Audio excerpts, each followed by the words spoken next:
जाए मन जब, टूट जाए हर आस, तेरे ही वचनों से भर जाए दिल में सांस। दिव्य वचन, जीवन वचन, दिव्य वचन, जीवन वचन। कभी सोचा है, हम वस्तु तो खरीद लेते हैं लेकिन उसके निर्देश कभी नहीं पढ़ते। फिर हैरान होते हैं कि वह वस्तु हमारे हाथ में टिक क्यों नहीं पाती है। लेकिन क्या आप जानते हैं, निर्देश देने की यह आदत किसी मशीन से नहीं आई। यह हमारे धर्म ग्रंथ से, हमारे माता पिता और बुजुर्गों से आई है। खासकर तब जब वे जीवन के नई मोड़ की बात कह रहे होते हैं। आज का वचन उसी आवाज की याद दिलाता है। आइए हम आज के पाठों को सुने और फिर उस पर मनन चिंतन करें। पहला पाठ राजाओं का पहला ग्रंथ, अध्याय 2, पद संख्या 1 से 4 और 10 से 12। जब दाऊद के मरने का समय निकट आया तो उसने अपने पुत्र सुलेमान को ये अनुदेश दिए, मैं भी दूसरे मनुष्यों की तरह मिट्टी में मिलने जा रहा हूँ। धीरज धरो और अपने को पुरुष प्रमाणित करो। तुम अपने प्रभु ईश्वर के प्रति अपना कर्तव्य पूरा करो, उसके बताए हुए मार्ग पर चलो, उसकी विधियों, आदेशों, आज्ञाओं और नियमों का पालन करो, जैसा कि मूसा की संहिता में लिखा हुआ है। तब तुम अपने सब कार्यों और उद्योगों में सफलता प्राप्त करोगे और मुझे दी गई प्रभु की यह प्रतिज्ञा पूरी हो जाएगी। यदि तुम्हारे पुत्र ईमानदार होकर मेरे सामने सारे हृदय और सारी आत्मा से सन्मार्ग पर चलते रहेंगे तो इस्राएल के सिंहासन पर सदा ही तुम्हारा कोई वंशज विराजमान होगा। दाऊद ने अपने पूर्वजों के साथ विश्राम किया और वह दाऊद नगर में कब्र में रखा गया। दाऊद ने इस्राएल पर 40 वर्ष तक राज्य किया, हेब्रोन में 7 वर्ष तक और यरूशलेम में 33 वर्ष तक। सुलेमान अपने पिता दाऊद के सिंहासन पर बैठा और उसका राज्य सुदृढ़ होता गया। प्रभु की वाणी। ईश्वर को धन्यवाद।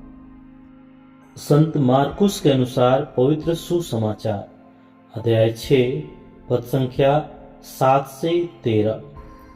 ईसा शिक्षा देते हुए गांव-गांव घूमते थे। वे 12 को अपने पास बुलाकर और उन्हें अवधूतों पर अधिकार देकर 2-2 करके भेजने लगे। ईसा ने आदेश दिया कि वे लाठी के सिवा रास्ते के लिए कुछ भी नहीं ले जाएं, न रोटी, न झोली, न फेटे में पैसा। वे पैरों पे चप्पल बांधे और 2 कुर्ते नहीं पहने। उन्होंने उनसे कहा, जिस घर में ठहरने जाओ, नगर से विदा होने तक वहीं रहो। यदि किसी स्थान पर लोग तुम्हारा स्वागत न करें और तुम्हारी बातें न सुने तो वहां से निकलने पर उन्हें चेतावनी देने के लिए अपने पैरों की धूल झाड़ दो। वे चले गए। उन्होंने लोगों को पश्चाताप का उपदेश दिया, बहुत से अवधूतों को निकाला और बहुत से रोगियों पर तेल लगाकर उन्हें चंगा किया। प्रभु का सुसमाचार। ख्रिस्त प्रभु की जय। सबको जय यीशु।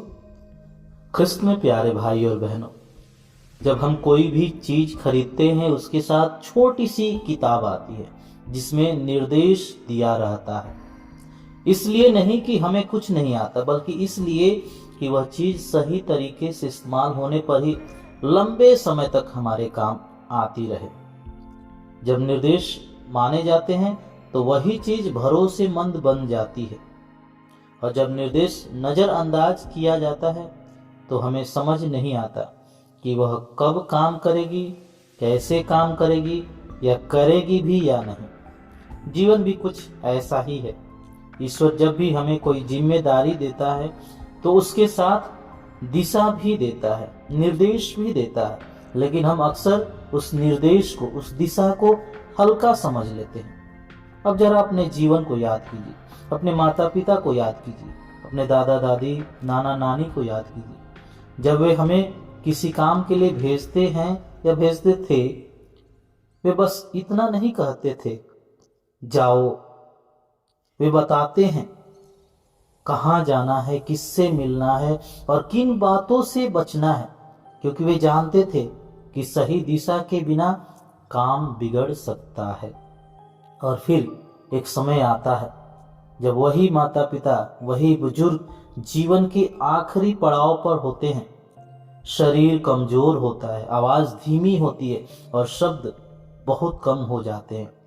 उस समय वे लंबी बातें नहीं करते, वे जीवन की पूरी कहानी नहीं सुनाते, वे सिर्फ वही कहते हैं जो सबसे ज्यादा जरूरी होता है। वे कहते हैं सही रास्ता मत छोड़ना, ईमानदार रहना, परिवार को संभाल कर रखना, क्योंकि मृत्यु सैया पर ज्ञान नहीं बोलता, अनुभव बोलता है। कृष्ण में प्यारे भाई और बहनों, आज का पहला पाठ हमें ठीक ऐसे ही एक क्षण में ले जाता है। दाऊद जानते हैं कि उनका समय पूरा हो गया है। अब उनके पास सिखाने के लिए बहुत अवसर नहीं बचे हैं, इसलिए वे अपने बेटे सुलेमान से राज्य की योजनाएं नहीं बताते, वे युद्ध की रणनीतियां नहीं समझाते, वे सिर्फ रास्ता बताते हैं। वे कहते हैं हिम्मत रख, अपने प्रभु के मार्ग पर चल।